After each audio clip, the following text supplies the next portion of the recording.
Olá, estudante de nono ano, tudo bom com você? Espero que sim. No vídeo de hoje, vamos dar continuidade àquela apostila de língua portuguesa, referente ao terceiro bimestre, no caso, segundo semestre de 2021, no nono ano. Aqui na página 12. Vamos ler? Vamos ler uma resenha sobre o livro O Pequeno Príncipe, um clássico escrito por Antoine de Saint-Exupéry. A obra apresenta a essência da vida e da amizade. A palavra resenha pode significar trocar ideias, expressando opinião pela fala ou escrita com argumentos sobre um filme, livro, dentre outros. Texto 8. O Pequeno Príncipe, Eduardo Souza. Depois que acabo de ler algum outro livro, sempre acabo voltando para este, O Pequeno Príncipe. É como se fosse um vício, sabe? Um vício dessa história, dessas metáforas, dessa realidade pueril.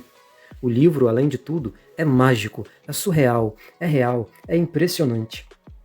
Tive o primeiro contato com ele em 2007, numa das minhas andanças pela biblioteca pública, aqui de Fortaleza. Depois que li, gostei e quis para mim. Queria ter aquele livro sob as minhas ordens, os meus sonhos.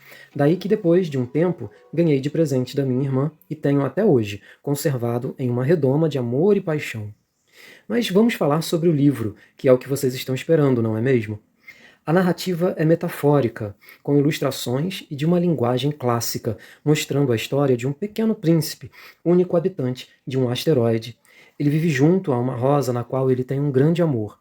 O pequeno príncipe viaja para conhecer outros planetas e acaba parando na Terra, onde conhece o narrador da história. A trama é uma crítica aos hábitos e vícios dos adultos nunca questionados, mandando uma linda mensagem que somente será captada pelos leitores de mente aberta e bom coração. O livro sofre um pouco de preconceito, pois é considerado por muitos como uma obra infantil, que apenas crianças podem lê-lo.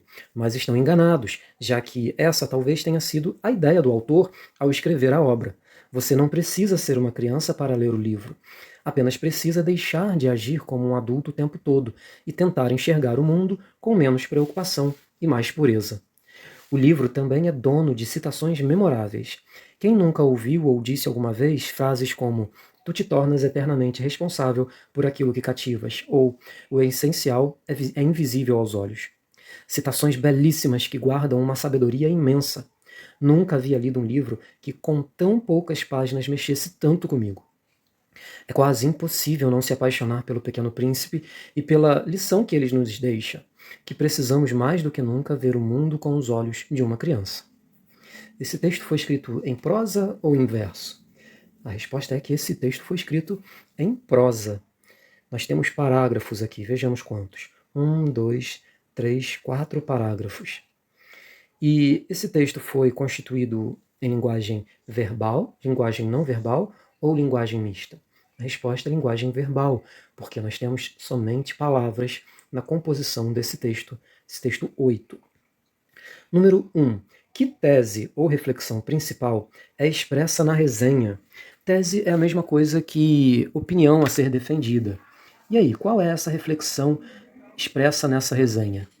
Uma possível resposta é que o livro O Pequeno Príncipe, escrito por Antoine de Saint-Exupéry, é uma obra universal e apaixonante para crianças e adultos. Número 2. De quais argumentos o resenhista se utiliza para justificar as releituras que ele sempre faz do livro O Pequeno Príncipe?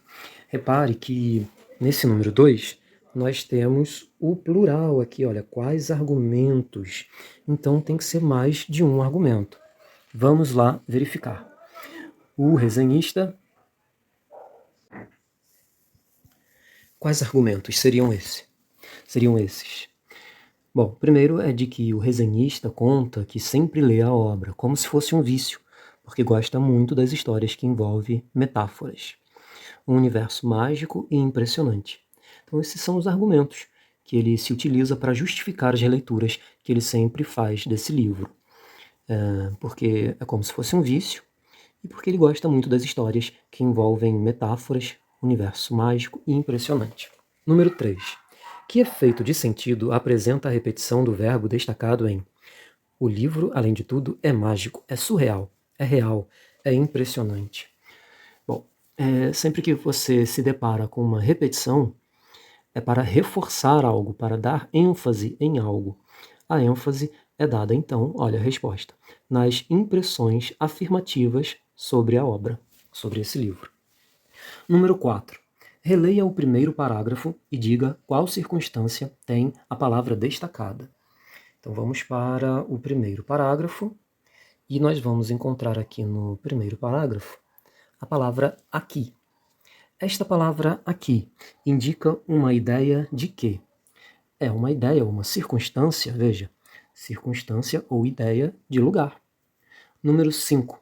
Que sentido tem o elemento coesivo destacado em ganhei de presente da minha irmã e tenho até hoje? Esse elemento coesivo é esse aqui, esse termo, o e, que muitas vezes nós lemos como i. Ganhei de presente da minha irmã e tenho até hoje. Esse elemento coesivo transmite uma ideia, um sentido de soma, adição. Número 6. Por que o livro do resenhista foi tão bem conservado? Veja que na pergunta, longe do ponto de interrogação, o porquê é separado e sem acento. Na resposta, o porquê vai ser junto e sem acento.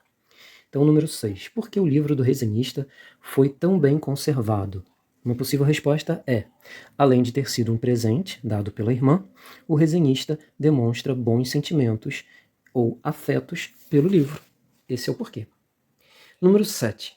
Que palavra, ao final do primeiro parágrafo, marca a interlocução entre o resenhista e os leitores ou as leitoras? Interlocução seria uma conversa. Nesse caso, o meu interlocutor, no caso com quem eu falo, é com você. Então, você é o meu interlocutor ou minha interlocutora. E nós usamos palavras que marcam esse tipo de interlocução. Vamos procurar essa palavra lá no final do primeiro parágrafo. Já achei. É a palavra vocês. Fez sentido para você? Então, aqui no número 7, você vai colocar a palavra vocês entre aspas, porque é uma cópia do texto. Número 8. Que função tem a interrogação no final do primeiro parágrafo? Vejamos aqui, olha, o ponto de interrogação no final do primeiro parágrafo. Uma possível resposta é a seguinte: a interrogação faz uma pergunta direta aos leitores ou às leitoras. Você sabia? Você sabia que a árvore baobá aparece no livro O Pequeno Príncipe? Que tal conferir? Então ele te convida para você fazer uma leitura deste livro. Página 13, número 9. A quem se refere a palavra destacada em ele vive junto a uma rosa? Você tem que ir lá no texto e verificar que esse ele se refere ao Pequeno Príncipe. É ele que vive junto a uma rosa. Ele quem? O Pequeno Príncipe. Número 10. No final do segundo parágrafo, a quem se dirige a mensagem do livro? Lá no final do segundo parágrafo. Vamos para o final do segundo parágrafo. Do segundo parágrafo. A trama é uma crítica aos hábitos e vícios dos adultos nunca questionados, mandando uma linda mensagem que somente será captada pelos leitores de mente aberta e bom coração. Uma possível resposta é que essa mensagem se restringe às pessoas de mente aberta e bom coração. Vamos para o número 11. Por que, segundo o texto, o livro sofre preconceito? O livro sofre preconceito por ser considerado uma obra apenas para crianças, quando na verdade não é só para crianças. Número 12. O que podemos inferir, concluir da expressão citações memoráveis no último parágrafo? O que significa, então, dizer citações memoráveis nesse número 12? Resposta. A expressão citações memoráveis se refere às frases impactantes e reflexivas do livro, que são frequentemente ditas no mundo todo. Memoráveis se associa à palavra memória, a algo bom e nunca esquecido. Número 13. É quase impossível não se apaixonar pelo Pequeno Príncipe. Temos um fato ou uma opinião do resenhista? Nós temos nesse número 13 uma opinião do resenhista. Não podemos dizer que é quase impossível não se apaixonar pelo livro. Portanto, é uma opinião. Número 14. Após ler a resenha, em relação às informações de cada parágrafo, existe diferença entre as partes do texto? Sim ou não? E quais são? Eu acho que esse trecho ficou bem Mal digitado, né? Mas vamos ver. No início do texto, o resenhista elogia o livro e fala de sua experiência com a obra. Depois, esse resenhista conta um pouco da história. No final, aparecem as citações da obra que justificam o gosto do articulista pelo livro. Vamos ver aqui nesse retângulo colorido. Resenha é o nome das sínteses e dos comentários sobre obra artística ou profissional. Pode abranger apreciações críticas sobre livros técnicos, científicos ou filosóficos, e sobre outros produtos culturais, como filmes, obras literárias, musicais, teatrais, etc. Seu objetivo é divulgar e servir ao leitor como bússola em meio à quantidade de produtos culturais disponíveis ou resumir qualidades e defeitos de um produto. Revista Língua, Guia da Língua 2010. Isso significa, então, resenha. O texto 9 vai tratar de uma outra resenha, mas vai ficar para o próximo vídeo. Um abraço, se cuide e até lá!